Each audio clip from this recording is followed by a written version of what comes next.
Hi, everybody. Okay, so everything is going well, and I'm very sorry coming on very late. We're burning the midnight oil. It can't be helped. It really can't. There is so much going on. Um, and I know everyone knows what I mean because it is absolutely the news cycle is so fast. And uh, but we're going to talk about, we're trying to stay focused on Richard's case. And really analyze everything coming out from this investigation of the assassination of Charlie Kirk. It's very, very, very important because it reveals so much, so much. And then, of course, Director Kash Patel on the Hill today was so important. Absolutely just jaw-dropping information coming out. And then, of course, in the war room with Steve Bannon, again, jaw-dropping information coming out of Texas, out of Utah, corroborating everything that we've been saying for years about this Mormon faction, this common denominator in our son's case, now being revealed, nationally, and in this investigation into the assassination of Charlie Kirk. And, of course, that connects with the assassination attempts on President Trump. And of course, on our son's taking of life. Is it the assassination culture? We say it is. We say it is the assassination culture. And who is behind this assassination culture? And how should they be held accountable for what they have done? Okay, so this is because this is not something that is random. It is not a lone shooter, right? Patrick Crusius wasn't a lone shooter. And that's what they were trying to hide. They were trying to hide the assassination culture. They were trying to hide the multiple shooters. They don't want to get to the bottom of this. And we'll be talking about that right now. Let's see if I can just make sure that everything is working because I just feel like I'm on fire. I feel like I'm on fire. I can hear myself because everything is coming together. So, and I know it's early in the morning. We have it 1 a.m. right now on September 17th, 2025. Um, it just can't be helped. And I hope that everybody can share this for everyone to watch this. It's so important.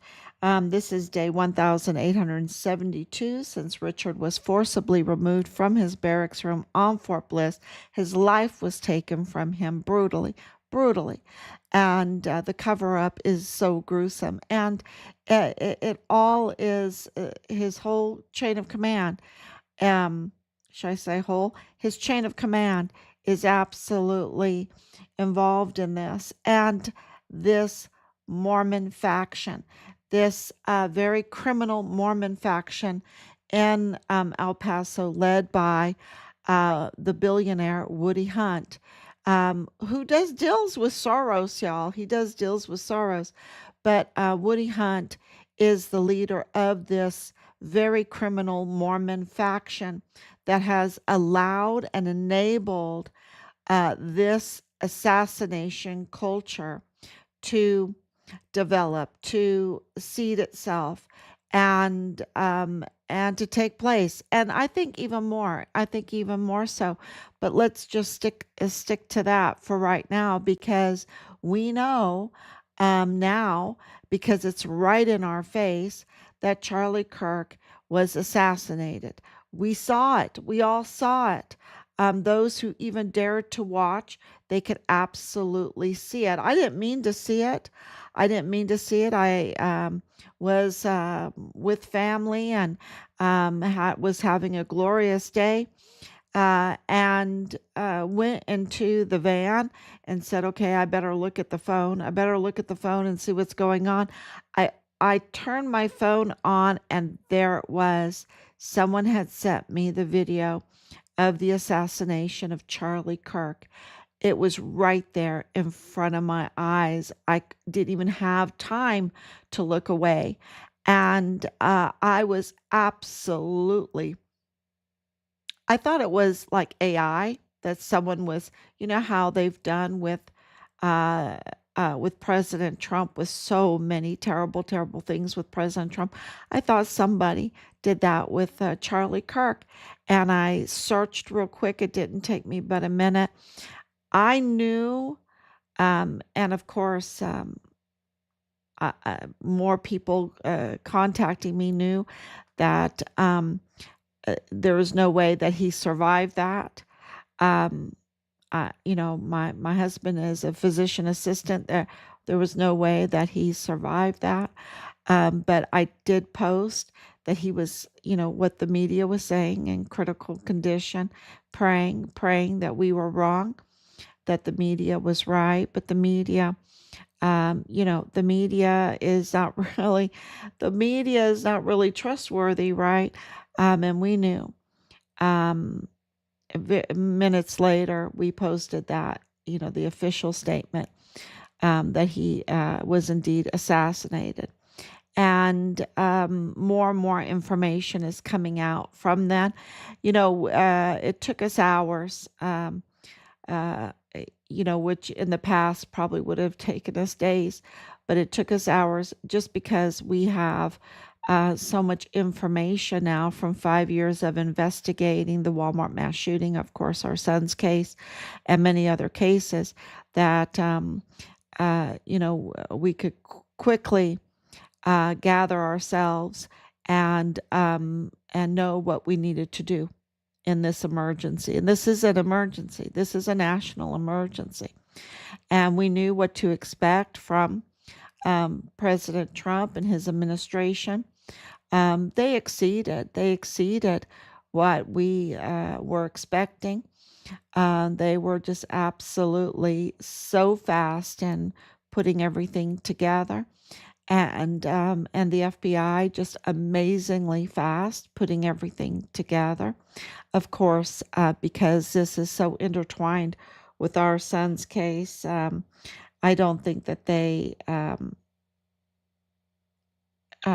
you know, had a difficulty. Thank you, Laura, for coming on. Laura says, "Please know that we have been oppressed for 2 years and now they are going to kill me and take my children. Many people have proof, and also all that I have been posting on Facebook, since we aren't sharing the point." Stay very visible. Keep posting, Laura. This is what I can tell you, because we do live in an assassination culture among this faction, right? Anybody that's a truth teller, anybody that's a whistleblower, and stay very, very visible all the time. Make sure that you are constantly writing letters, constantly posting, constantly out there. Okay, do not go into hiding. Is what we do. What we do. You have to do what you need to do, but we don't go into hiding. We absolutely stay visible all the time. Um, because and of course, um look at Charlie Kirk. He stayed visible all the time, um and he had security. This was absolute message, a message of fear, but we don't operate from a position of fear in our family. In our family, we don't operate from a position of fear. We operate from a position of victory. and the information. Just think, go back and look at our very first videos. I know that Facebook has taken so much of them down. Um, and maybe you can find them on YouTube. Um, we're on X, we're on Rumble. Uh, but, you can see that we absolutely, the distance that we have come, what we have uncovered is just huge. Huge. It is like the Titanic on steroids. It is so big. It is so big. And it is going down. It has hit an iceberg. It is going down. This criminal Mormon faction, and I don't want to put them all in one bag. I'm just saying this criminal Mormon faction has hit an iceberg. And that's due to um,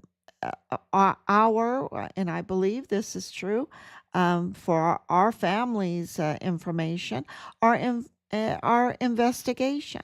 Our investigation, our charts, our videos, every step that we did, everything that we do, all of the letters that we write. When you write, and this is something as a teacher, I know for a fact, is if you write, if you create poetry, if you create lyrics, if you put that lyrics to music, if you create a meme or paint a picture, or you're writing a letter and you're writing in your journal and you're writing notes and you're discussing with people and you're in discourse with people, you will, and you put charts up, charts and timelines and absolutely calendar events. When you put these things up, pictures, we have pictures of the main suspects and everyone else that we can put up.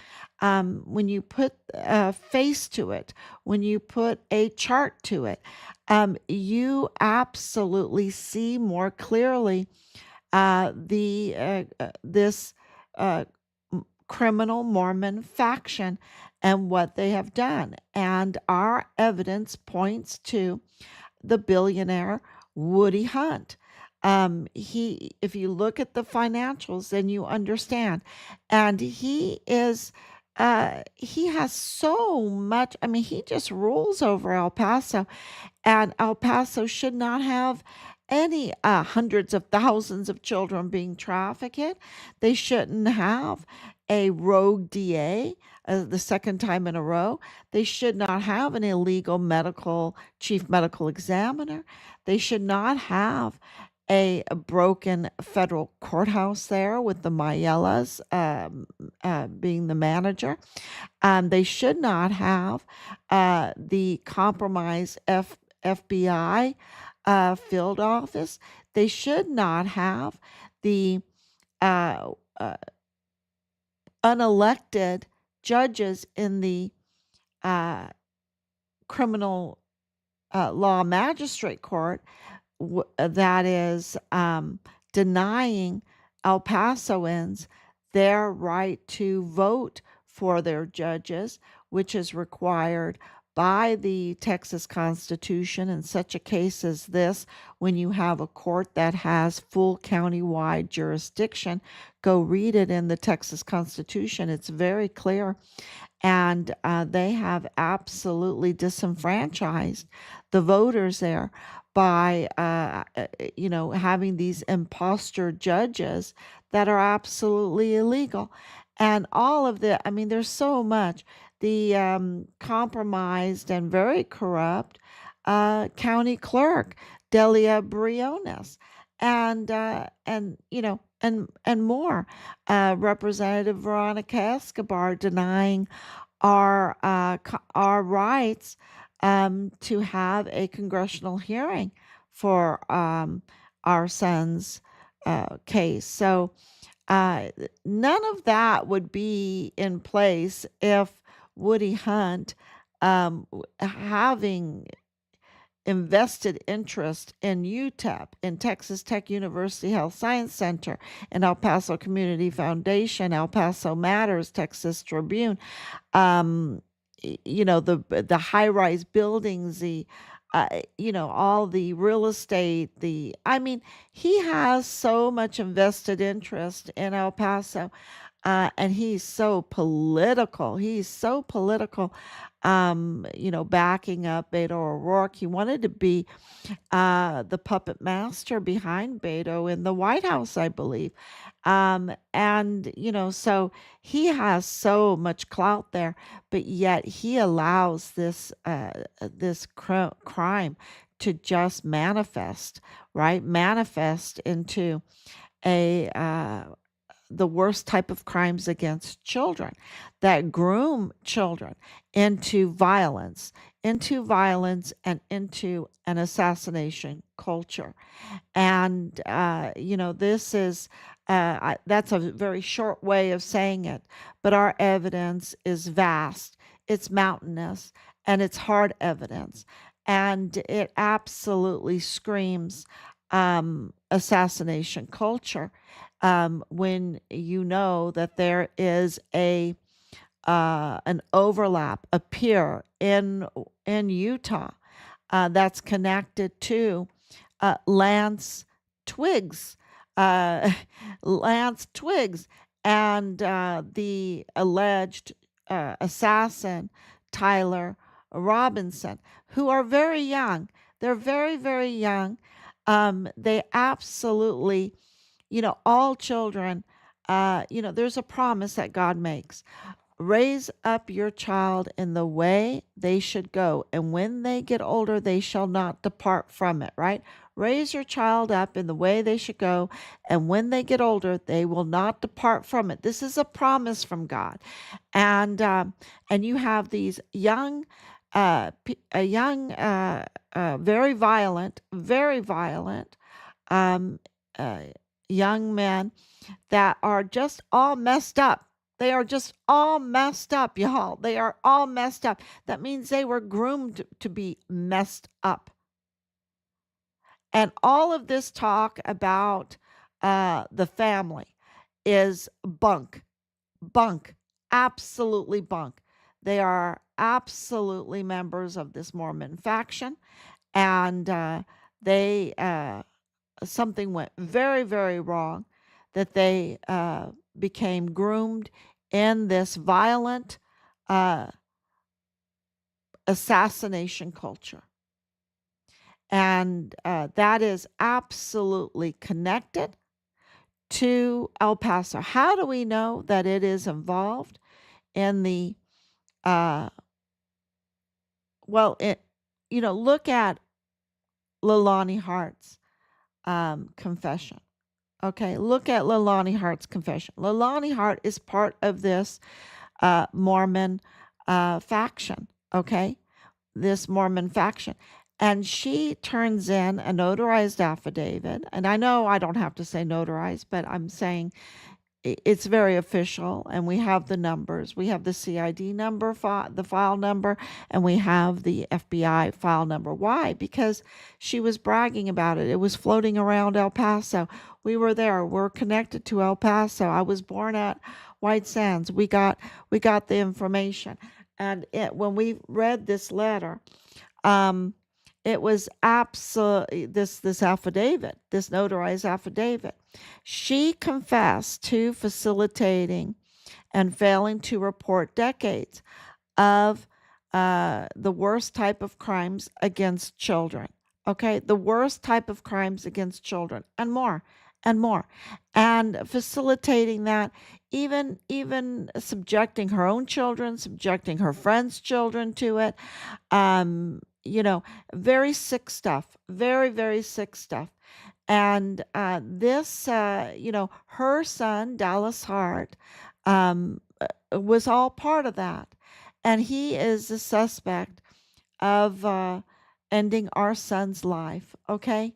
And so that's a violent act. So when you're subjected to this kind of ongoing worst type of crimes against children, when you grow up, there's a good chance you're going to be very violent. You're going to be in a lot of trouble.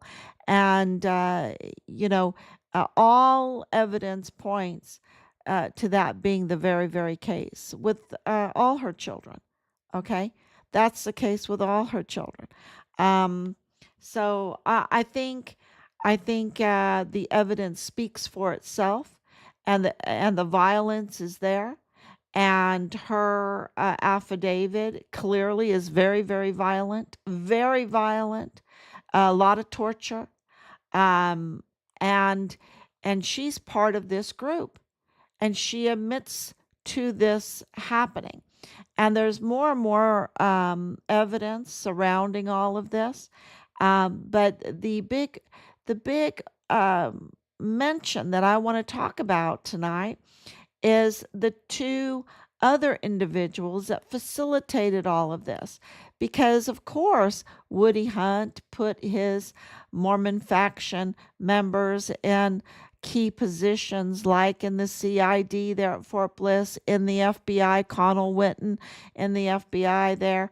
Um, and, these are, tell me, would these be domestic terrorists? Because I think that they would be domestic terrorists when they are doing what they're doing, right? And they are seeding, enabling an assassination culture. I think that's domestic terrorism. Okay, I really do. But I'll let the legal experts say this. But of course, Woody Hunt is going to put his people in, and in his own foundation, the El Paso Community Foundation. There's a particular person of interest, and that is Sylvia Borunda Firth. Sylvia Borunda Firth, not only, why is she interesting? Because she sits on the board of El Paso Community Foundation, but also in the judicial conduct, right? The Commission on Judicial Conduct. This is a huge conflict of interest, right? And she also was doing the state bar, right? And she got kicked off of that. She didn't, she has all kinds of conflict of interest with her husband's stakes in certain companies and things like this. She has absolutely proven track record of not being trustworthy at all. And she's in these very, very important roles. And if you don't know about the Commission on Judicial Conduct, that's where you report lousy judges, criminal actions by judges, right? Criminal actions by uh, um, lawyers, right? Really, the judges. Um, and, of course, we were seeing that uh, hard evidence submitted to that commission that is taxpayer funded was being obstructed. The cases were being obstructed for no good reason, with no really follow up, with no uh, they weren't doing their job. And I think funding needs to be taken away from them, because they weren't doing their job. They were blocking. And so that's why we have all these lousy judges, right? We have impersonating judges in El Paso. And this is someone that sits on Woody Hunt's foundation, okay? That's blocking um, these, letting these really judges that are violating um, their ethics, right? Their ethics, letting them go, letting them continue, letting them operate with impunity, and breaking our judicial system. That's how big of a deal Sylvia Borunda Firth is. Okay, she's a big deal. And now, um, it gets even worse because she was colluding, conspiring with, of course, El Paso Community Foundation, operates El Paso, is the parent company of El Paso Matters. Bob Moore. So they were colluding together. Bob Moore is also uh, in this Mormon faction, right? In this Mormon faction with Leilani Hart. That's why he used Leilani Hart. That's why he used a lot of these fake witnesses, right? And we're like, wait a minute, you're using an unreliable source. Well, these are all in this Mormon faction together, this criminal Mormon faction together. He's using the prime suspect and the prime suspect's mother, because we have three major prime suspects, Tavita Nusa, Dallas Hart, and Leilani Hart. He's using the prime suspect as an unreliable source to obstruct the very investigation into uh, the taking of life of our son. It was so crazy. It was so crazy. And now we know that he was absolutely part of this case, that he was targeting Richard while he was alive. As early as 2019, when he was a whistleblowing in this. And they were trying to compromise him. They were trying to discredit him, and they failed. And so this assassination culture took action, and our son's life was taken. So this is, you know he was part of this. Bob Moore was part of this, colluding with Sylvia Borunda Firth and Leilani Hart and others. And they are all, the puppet master is Woody Hunt, the billionaire Woody Hunt. He is he's the big fish in all of this. And there's a couple others, right? There's some more. And his peer is the family of Lance Twiggs. Lance Twiggs in Utah, the the roommate. I'm just going to say that. I'm not going to say more. Roommate of the alleged assassin of Charlie Kirk. And so, when the attempts on President Trump came about, and we were looking into them, and I said on this live stream that they're connected, that these attempts are connected. It's the same group. And now, um, there's undeniable um, evidence that this is the same group. And so now we're getting from Steve Bannon. That was amazing today. We're very grateful. If you haven't listened to what he's saying, listen to him. Steve Bannon on the War Room. He absolutely pointed this out, that there's something very, very wrong in Utah, and the inside of the Mormons. It is a woke fashion there, that there is grooming going on. Those are my words, grooming going on. Um, and it really targets children, and the worst type of crimes against children, that makes their lives so miserable that it grooms in violence, it enables violence, and enables this assassination culture.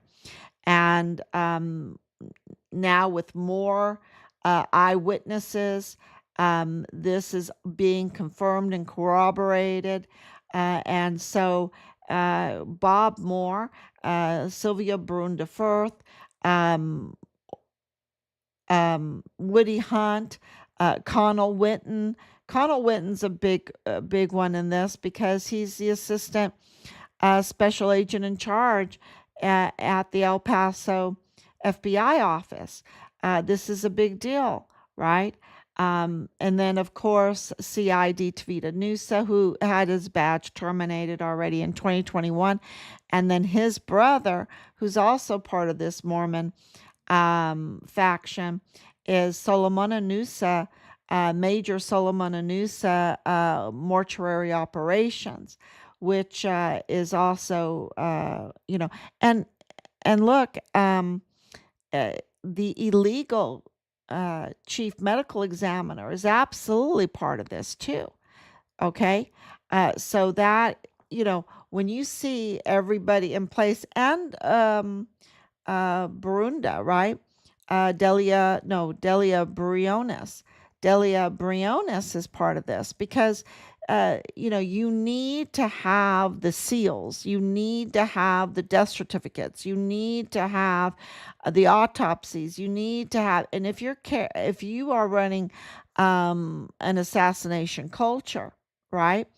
And this is also Raphael Quran, right? At the um, Plenitude Crematorium. So you need to have the mortuary operations, you need to have the seals, like in the county clerk's office, you need to have the autopsy reports, you need to have all that manipulated, you need to have all that fabricated, manipulated, tampered with, whatever you want to call it. And then you need to have a place to put the evidence to be destroyed, like in Plenitude Crematorium. It is no accident that Raphael Quran house is right next to Beto O'Rourke, right? That's and he has other property. It's not just, they could come back and say, well, he's not living in that one, because he has multiple properties in El Paso. One happens to be next to Beto O'Rourke, and he has multiple businesses. And but he runs his business, his unauthorized business, his illegal, um, I call him the corpse stacker, but he's also recycling corpses because he's also figured a way to cash in on them.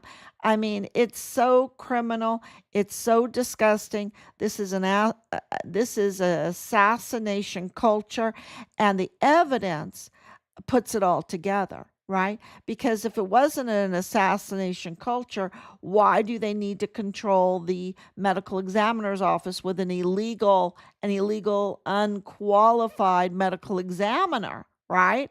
He's illegally in this country. And then why would they need to control the county clerk's office? They have to have the seals, right? They have to have someone that does the 2028 stamp, right? The 2028 stamp, the tampering, the clear tampering, even with the DA's office on all the paperwork, right? And then they have to have mortuary affairs on Fort Bliss, absolutely on board in this, right? On board, because Fort Bliss is very powerful.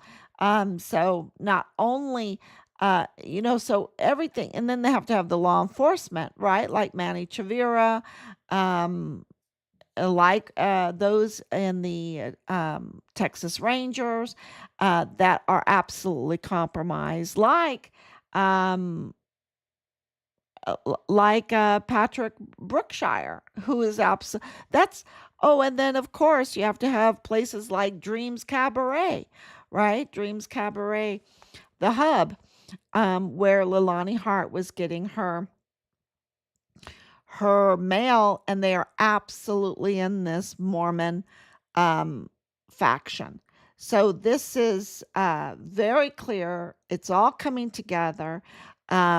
When they assassinated Charlie Kirk, um, they really they thought they were silencing um, exposure, right? But they weren't. They opened it all up. They opened it all up. And R.I.P. Charlie Kirk. Um, Total hero, total hero.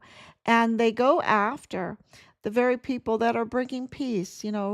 Richard wanted peace. on Fort Bliss. He wanted security. He wanted our military to be secure. He wanted children to be secure. Um, Charlie Kirk wanted the same thing. He wanted security on university campuses, college campuses. And President Trump wants security too. He wants peace. He wants peace. He's always fighting very, very hard for peace. So they're always going after uh, the peacemakers, right? The peacemakers, um, and they are enabling their violence and their assassination culture. So that's, it's just absolutely, the media is, there's so many in the media that are so complicit in it, right? And Bob Moore is the biggest one in El Paso. Let me tell you, he's so bad, y'all. He's so biased. He is so enabling this violence. And he needs to be arrested. He really does. He's very dangerous. Uh, in my opinion, he's a domestic terrorist. Um, and uh,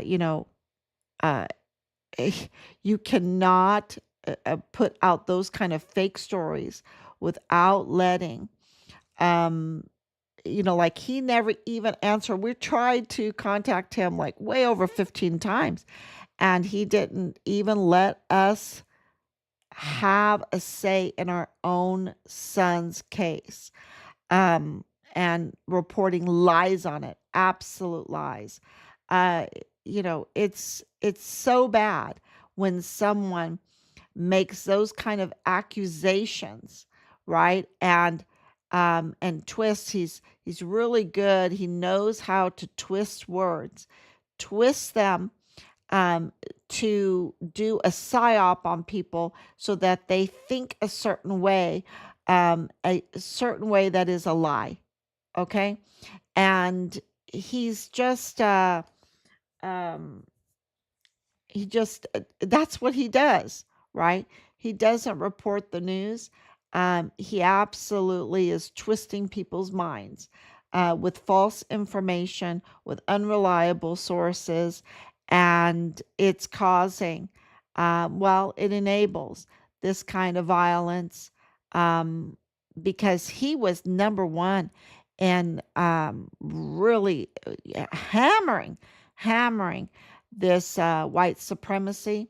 That was such a lie about Patrick Crusius. Patrick Crusius is not a white supremacist. We have overwhelming evidence that he's not a white supremacist, and that it wasn't random that he picked El Paso because his family was in the courthouse, the Mayella courthouse. His family was in the DA's office with Jaime Esparza.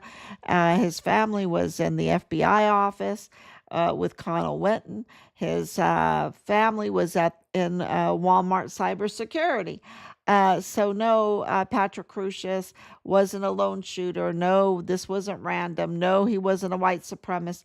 But yet, Bob Moore hammered that the lies and the lies and the lies to um, to smear President Trump, to affect the election, in order to keep the border open so that they could do their criminal trafficking activities. Um, it's just wow. Everything is coming together, and we're seeing very clearly their criminal actions. And it's anyone that saw the video of Charlie Kirk would say that was terrorizing.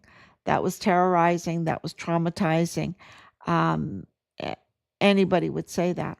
Uh, and it's going to take, sometimes it takes a few days to hit you. Sometimes it takes a couple weeks to hit you. Um, the backlash from that, and the message that sent to so many, um, yeah, it's very violent. It's very violent. So, and they're spreading lies about it. Okay, Laura, let me read everything. Um, One was sent to the hospital with convulsions. Oh my gosh. Yeah, that's so terrible. Um,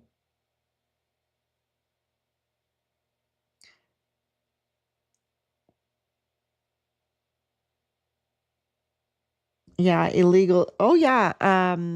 She was saying that exactly. We have illegals holding very well high end paying jobs.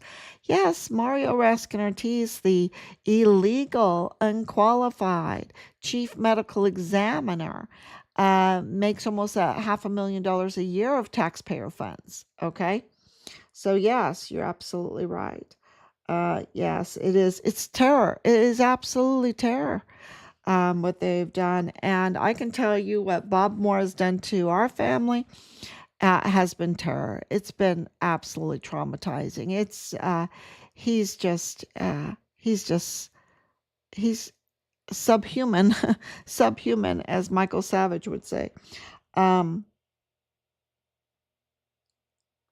so, yes. Oh, family and father, my kids have friends. Yes. So, I just want to say thank you so much for all the information, for all the sharing. It means the world to us. It really does. Because we are um, wanting our son's remains and we want to get accountability. And, uh, and we see the bigger picture in this to save our country. We absolutely see that. This is we're very grateful that you are joining us in this pursuit for justice, for what is right, by sharing, sharing, sharing, and sending us information. Thank you so much. God bless you, and I will be back tomorrow.